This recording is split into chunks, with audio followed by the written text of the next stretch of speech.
Assalamualaikum warahmatullahi wabarakatuh. Perkenalkan, kami dari kelompok 2 dengan nama anggota Ami, Cindy Marhama, Dea Fitria, Diva Islami, Luciana Palupi, Sri Rahmadini, Titik Mariani, dan Tri Wahyu Endrianti. Kami akan menjelaskan materi mengenai sistem urinari atau sistem perkemihan.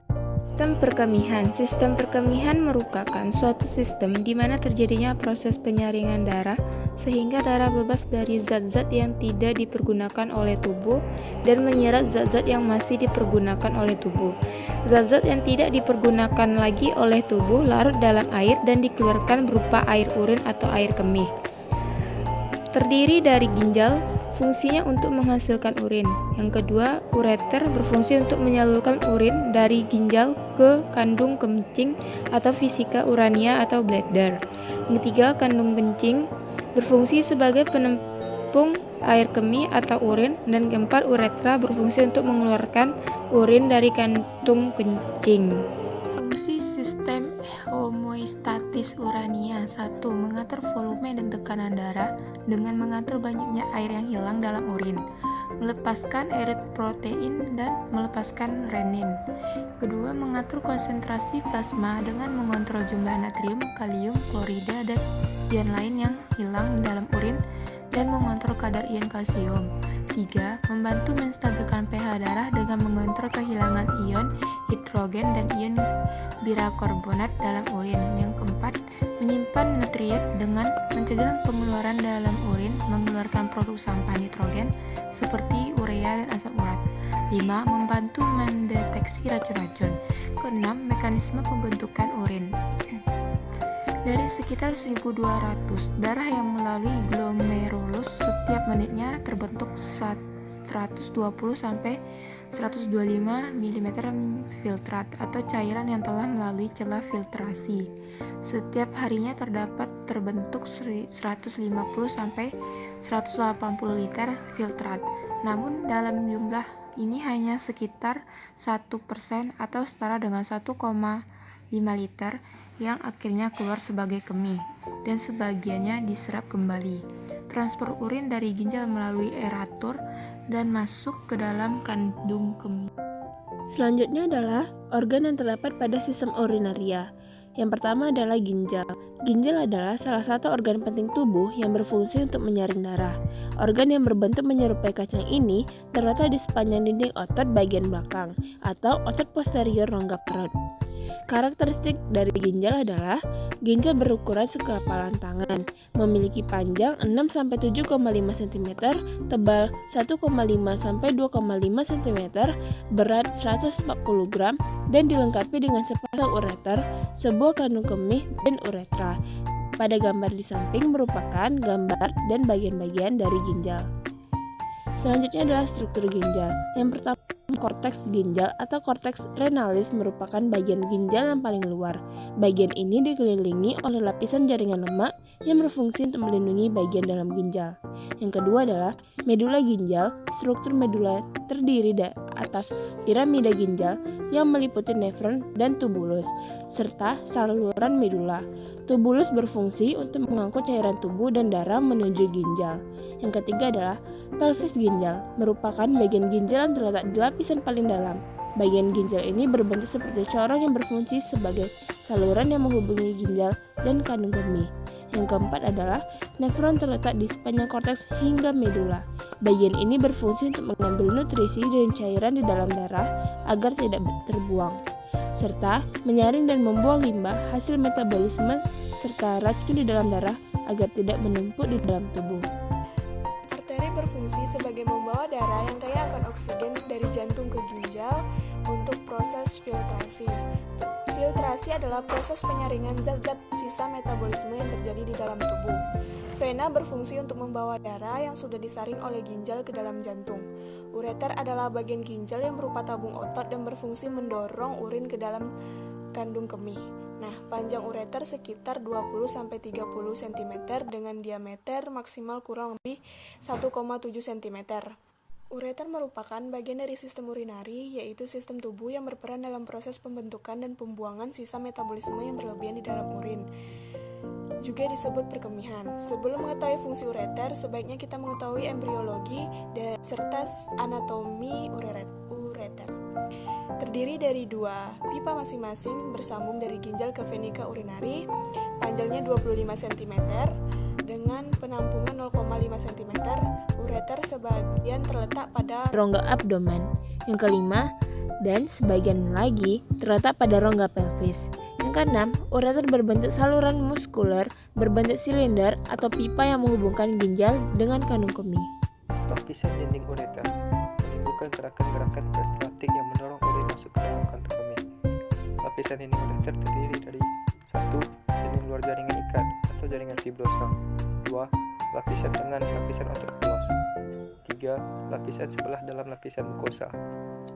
Ureter memiliki beberapa tempat yang ukuran diameternya relatif lebih sempit daripada dibanding tempat lainnya. Tempat-tempat penyempitan itu diantara lain adalah pada perbatasan antara pelvis renalis dan ureter atau pelvico-uretero junction, pada persilangan ureter dan ariteri ilaka di rongga pelvis atau flexura marginalis, pada saat ureter masuk ke dalam kantong kemih atau uretero-vesico junction. 3. Kantung kemih atau vesika urinaria. Kantung kemih pada wanita. Vesika urinaria bekerja sebagai penampung urin. Organ ini berbentuk seperti buah pir. Letaknya di belakang simfisis pubis di dalam rongga panggul. Vesika urinaria dapat mengembangkan dan mengempis seperti balon karet. Dinding kantung kemih terdiri dari 1. Lapisan sebelah luar atau peritoricum. 2. Tunica muscularis atau lapisan berotot. 3. Tunica submucosa. 4. Lapisan mukosa atau lapisan bagian dalam. Dinding kantung kemih terletak di belakang simfisis pubis di dalam rongga panggul. Berbentuk seperti buah pir, bagian terbawah disebut basis, bagian atas disebut fundus. Bagian ini naik jika kandung kencing mengembang karena urin. Puncaknya yaitu apex, mengarah ke depan bawah dan berada di belakang simfisis pubis. Daerah segitiga antara dua lubang ureter dan satu lubang uretra ini disebut trigonum vesica urinaria. Pada wanita, kandung kencing terletak di antara simfisis pubis, uterus, dan vagina. Dari uterus, kandung kencing dipisahkan oleh lipatan peritoneum membentuk suara ruang yang disebut cavum Douglas. Yang keempat yaitu uretra. Uretra merupakan saluran membranosa sempit yang berpangkal pada kandung kencing yang berfungsi menyalurkan urin keluar tubuh. Lubang tempat keluar urin disebut meatus uretra. Terdiri atas serabut otot yang melingkar membentuk sphincter uretra. Uretra pada pria berjalan berkelok-kelok melalui tengah-tengah prostat, kemudian menembus lapisan fibrosa ke bagian penis. Digunakan sebagai tempat pengaliran urin dan sistem reproduksi. Uretra pada pria terdiri dari uretra prostatica, uretra membranosa, dan uretra cavernosa. Panjangnya 17-22 cm. Air kemih atau urin. Komposisi air kemih adalah cairan sisa yang diekskresikan oleh ginjal yang kemudian akan dikeluarkan dari dalam tubuh melalui proses urinasi untuk membuang molekul-molekul sisa dalam darah yang disaring oleh ginjal dan untuk menjaga homeostatis cairan tubuh. Sifat fisis air kemih terdiri dari 1. Jumlah ekskresi dalam 24 jam kurang lebih 1500 cc tergantung dari pemasukan atau intake cairan dan faktor lainnya. 2. Warna bening kuning muda dan bila dibiarkan akan menjadi keruh. 3. Warna kuning tergantung dari kepekatan diet, obat-obatan dan lain-lain. 4. Bau khas air kemih bila dibiarkan lama akan berbau amoniak. 5. Berat jenis 1,015 sampai 1,020. 6. Reaksi asam bila lama-lama menjadi alkalis. Jika tergantung daripada diet atau sayur menyebabkan reaksi alkalis dan protein member reaksi asam. Komposisi air kemih terdiri dari 1. Air kemih terdiri dari kira-kira 95% air. 2. Zat-zat sisa nitrogen dari hasil metabolisme protein, asam urea amoniak, elektrolit, natrium, kalsium, NH3, bikarbonat, fosfat, dan sulfat. 3. Pigmen atau bilirubin dan urobilin. 1. Tahap-tahap pembentukan urin. A. Proses filtrasi terjadi di glomerulus. Proses ini terjadi karena permukaan aferen lebih besar dari permukaan aferen, maka terjadi penyerapan darah. Sedangkan sebagian yang tersaring adalah bagian cairan darah, kecuali protein. Cairan yang tersaring ditampung oleh symphybomen yang terdiri dari glukosa, air, sodium, klorida, sulfat, bikarbonat, dan lain-lain, diteruskan ke seluruh ginjal. B. Proses reabsorpsi. Terjadi penyerapan kembali sebagian besar dari glukosa, sodium, klorida, fosfat, dan beberapa ion karbonat. Prosesnya terjadi secara pasif yang dikenal dengan obligator reabsorpsi. Terjadi pada tubulus atas. Sedangkan pada tubulus ginjal bagian bawah terjadi kembali penyerapan dan sodium dan ion karbonat. Bila diperlukan akan diserap kembali ke dalam tubulus bagian bawah. Penyerapannya terjadi secara aktif dikenal dengan reabsorpsi fakultatif dan sisanya dialirkan pada pupila renalis. Selanjutnya yaitu C. Augmentasi atau pengumpulan. Proses ini terjadi dari sebagian tubulus contortus distal sampai tubulus pengumpulan. Pada tubulus pengumpul masih terjadi penyerapan ion Na+, Cl- dan urea sehingga terbentuklah urin sesungguhnya. Dari tubulus pengumpulan, urin yang dibawa ke pelvis renalis lalu dibawa ke ureter. Dari ureter, urin dialirkan menuju vesika urinaria atau kandung kemih, yang merupakan tempat penyimpanan urin sementara. Ketika kandung kemih sudah penuh, urin dikeluarkan dari tubuh melalui uretra. Urin yang keluar dari kandung kemih mempunyai komposisi utama yang sama dengan cairan yang keluar dari ductus colligentes. Tidak ada perubahan yang berarti pada komposisi urin tersebut sejak mengalir melalui calyx renalis dan ureter sampai kandung kemih. Proses miksi atau rangsangan berkemih. Proses pengosongan kandung kemih bila kandung kemih terisi.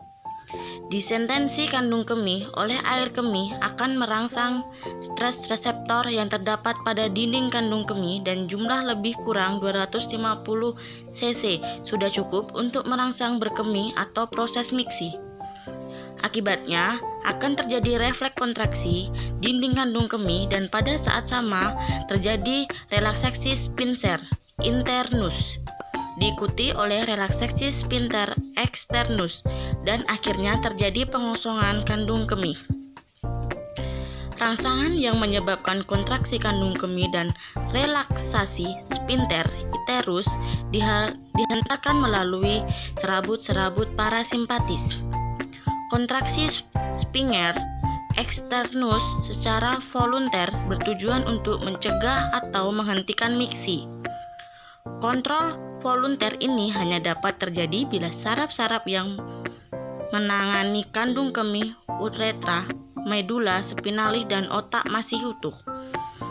Bila terjadi kerusakan pada saraf-saraf tersebut, maka akan terjadi inkontensia urin atau kencing keluar terus-menerus tanpa disadari, dan retensi urin kencing tertahan. Persarafan dan peredaran darah vesika urinaria diatur oleh thoracolumbar dan carinal dari sistem pernafasan otonom. Thoracolumbar berfungsi untuk relaksasi lapisan otot dan kontraksi spiner interna.